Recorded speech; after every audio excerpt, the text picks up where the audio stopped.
সংবিধান সংস্কার বাতিল মানে জুলাই বিপ্লবের চেতনা বাতিল এবং যারা এই বিপ্লবে অংশগ্রহণ করেছে এবং জীবন দিয়েছে তাদের রক্তের সাথে বিশ্বাসঘাতকতা। তারা ঘোষণা করেছে যে বিএনপি যদি সংস্কার বাতিল করার চেষ্টা করে তাহলে তারা রাস্তায় নেমে আসবে এবং শক্তিশালী আন্দোলন গড়ে তুলবে এবং যতক্ষণ না সংস্কার বাস্তবায়িত হচ্ছে ততক্ষণ তারা আন্দোলন চালিয়ে যাবে। এনসিপির নেতারাও বলছেন যে তারা জুলাই বিপ্লবের সন্তান এবং তারা কখনো সংস্কার বাতিল হতে দেবে না এবং তারা ডক্টর ইউনূসের পাশে থাকবে এবং সংস্কার বাস্তবায়নের জন্য লড়াই করবে। সোশ্যাল মিডিয়ায় এই বিষয় নিয়ে ব্যাপক আলোচনা হচ্ছে এবং অনেকে বলছেন যে বিএনপি যদি গণভোট এবং সংবিধান সংস্কার বাতিল করে তাহলে তারা সরকারে থাকার অধিকার হারাবে। অনেকে মন্তব্য করছেন যে ডক্টর ইউনূস যেহেতু সংস্কারের পক্ষে এবং তিনি যেহেতু নির্বাচন আয়োজন করেছেন সংস্কার বাস্তবায়নের উদ্দেশ্যে, তাই বিএনপি সেই সংস্কার বাতিল করতে পারে না।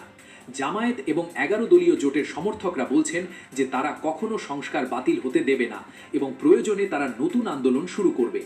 বিএনপির সমর্থকরা অবশ্য বলছে যে গণভোট অসাংবিধানিক ছিল, তাই এটি বাতিল করা উচিত, কিন্তু এই যুক্তি খুব কম মানুষ মেনে নিচ্ছে, কারণ যদি গণভোট অসাংবিধানিক হয় তাহলে সেই গণভোটের পরিপ্রেক্ষিতে অনুষ্ঠিত নির্বাচনও প্রশ্নবিদ্ধ হয়ে যায়। স্বতন্ত্র পর্যবেক্ষকরা বলছেন যে বিএনপি একটি কঠিন পরিস্থিতিতে পড়ে গেছে এবং তাদের সামনে দুটি পথ আছে, হয় তারা সংস্কার বাস্তবায়ন করবে না হলে পদত্যাগ করবে, অথবা তারা সংস্কার বাতিল করবে এবং সরকার থেকে পদত্যাগ করবে, কিন্তু তারা উভয়টি একসাথে করতে পারবে না। এদিকে ডক্টর ইউনূস এবং তার সহযোগীরা এখনো পর্যন্ত এই বিষয়ে কোনো সরাসরি বিবৃতি দেননি, কিন্তু ঘনিষ্ঠ সূত্র জানাচ্ছে যে তারা পরিস্থিতি খুব গভীরভাবে পর্যবেক্ষণ করছেন। সব শক্তি এবং যারা সংস্কারের পক্ষে তারা সবাই একজোট হচ্ছে এবং তারা বিএনপির এই কৌশলের বিরুদ্ধে ঐক্যবদ্ধ প্রতিরোধ গড়ে তুলবে। রাজনৈতিক বিশ্লেষকরা বলছেন যে বাংলাদেশ এখন একটি অত্যন্ত নাজুক এবং গুরুত্বপূর্ণ মুহূর্তের মধ্য দিয়ে যাচ্ছে এবং আগামী কয়েক সপ্তাহে যা ঘটবে তা দেশের ভবিষ্যৎ নির্ধারণ করবে।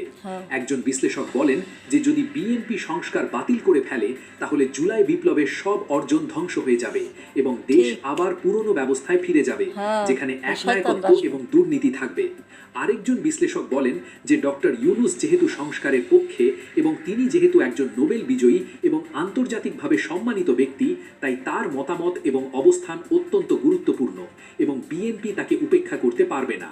তৃতীয় একজন বিশ্লেষক মন্তব্য করেন যে এই সংকটের সমাধান হতে পারে একটি জাতীয় সংলাপ যেখানে সব রাজনৈতিক দল এবং ডক্টর ইউনূস বসে এই বিষয়ে একটি ঐক্যমত্যে পৌঁছবে, কিন্তু সেই ঐক্যমত্যে অবশ্যই সংস্কার বাস্তবায়নের প্রতিশ্রুতি থাকতে হবে। গণভোট এবং সংবিধান সংস্কার বাতিল চাইলে বিএনপি সরকারে থাকতে পারবে না, কারণ ডক্টর ইউনূস যেহেতু সংস্কারের পক্ষে এবং তিনি যেহেতু নির্বাচন আয়োজন করেছেন সংস্কার